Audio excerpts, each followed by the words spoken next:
Yeah, because I mean, we felt bad because nobody remembered exactly where the dog was. All I do remember was that the handler said that it was too wet back there. The dog could go there, but he couldn't go there because of, how damp it was.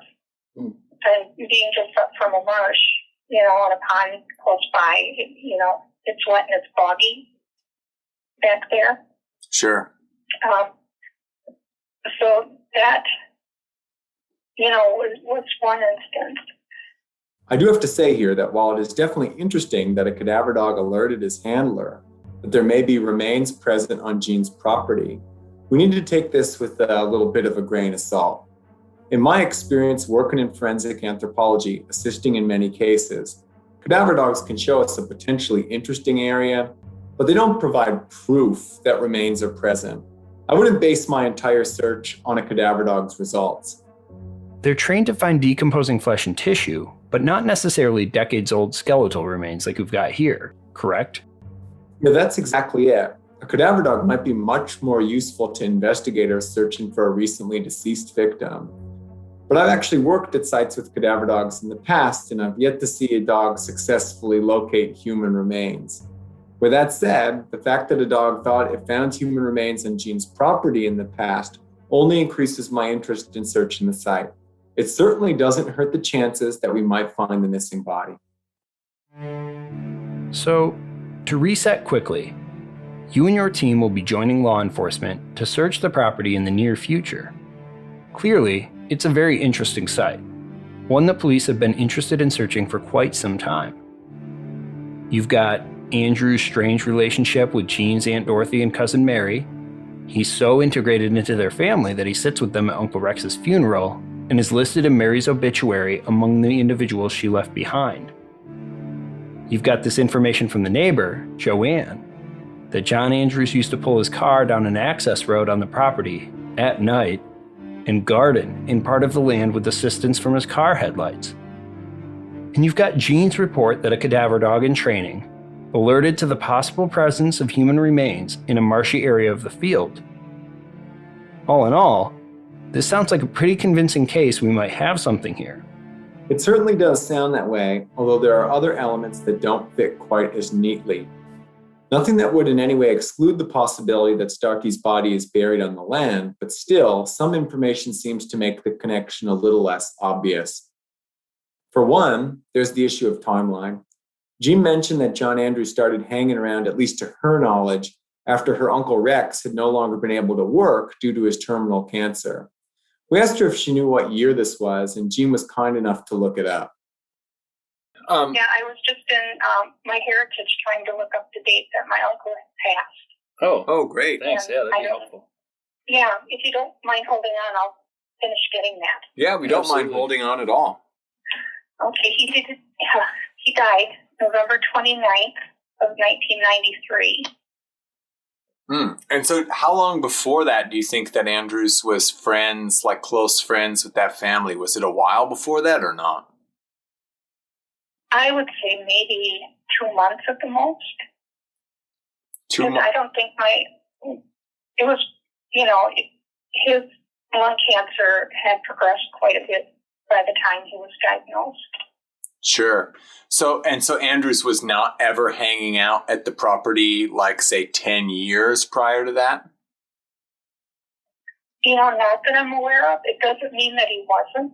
It just, because I think about why would my uncle be so uncomfortable with him being there if they worked together? So, clearly, at least to Jean's knowledge, John Andrews was not involved with her family and likely did not know about their land in Omro on August 13, 1983, the night that Starkey Swenson disappeared. John wasn't heavily linked with their family until a decade later, around the fall of 1993. At least not that Jean knows of. If, in fact, John Andrews had not yet met Aunt Dorothy and Mary and was not involved in a relationship with them in the early 1980s, it would suggest that he would not have known to bury Starkey Swenson there on the night of the murder. Right. That would certainly decrease the chance that Starkey's remains will be found in our search. But, and I think this is really important, I've personally had conversations with detectives and Jean's family members who co-owned the land in Omro with her. And they're all sure that John Andrews had a relationship with the family going back to the 1980s, and that he was present at the property, gardening with his headlights, around the time of Starkey Swenson's disappearance. In fact, some of the family members remember Andrews on the property the night of Swenson's murder and say that friends saw him at the Drop Zone bar later that night, covered in dirt. It's also interesting that John Andrews was spending time with Jean's family in the 1990s. Jean says John was hanging around with her family about 2 months or so before her uncle's death in November 1993.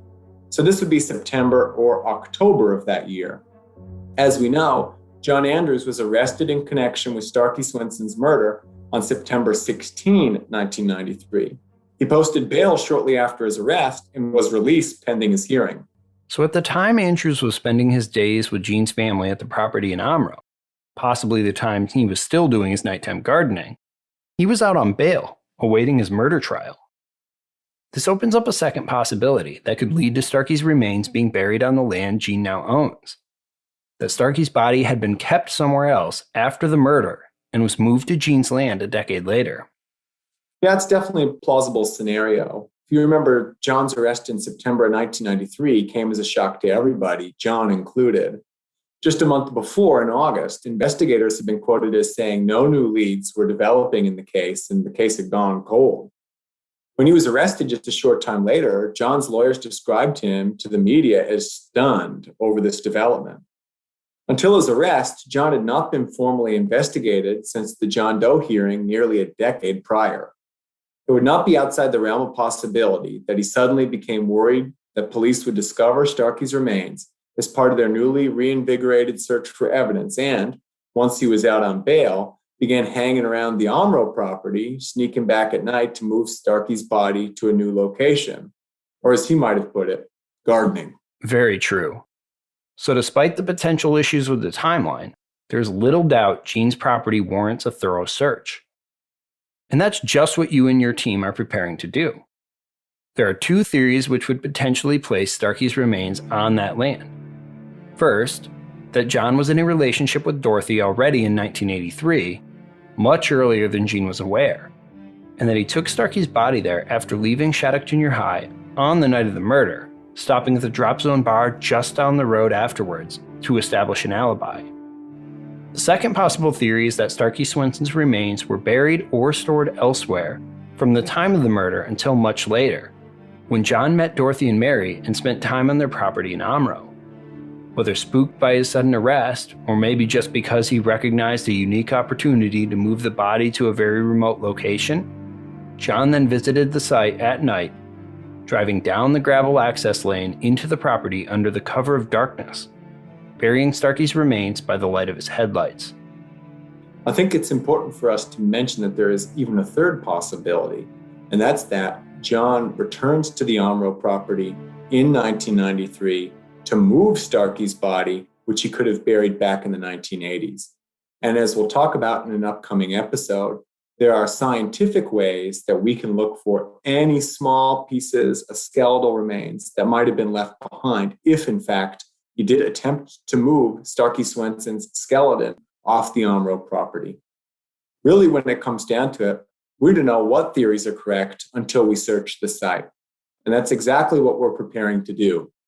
I've got a team of specialists armed with some amazing technology for this type of investigation that we're going to utilize in hopes of finding answers. Join us for our upcoming episodes as we follow up on all of this information, discuss the science and technology of a search for buried human remains, and as we finalize our plans to hopefully recover the lost body of Starkey Swenson. Do you have questions about this case, our investigation, or the Cold Case Frozen Tundra podcast? We want to hear from you. Share your questions by messaging us on Instagram at Frozen Tundra Podcast, or visit our Cold Case Frozen Tundra Facebook page, or by filling out the Contact Us section of our website, frozentundrapodcast.com. In an upcoming episode, We will be answering your questions on air and discussing our thoughts about the case at this stage.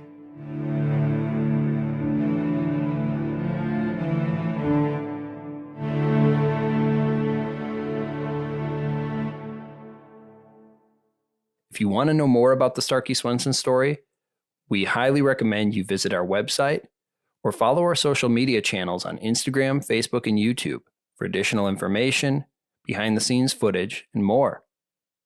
We will continue to post insider content and updates as this real-time investigation progresses.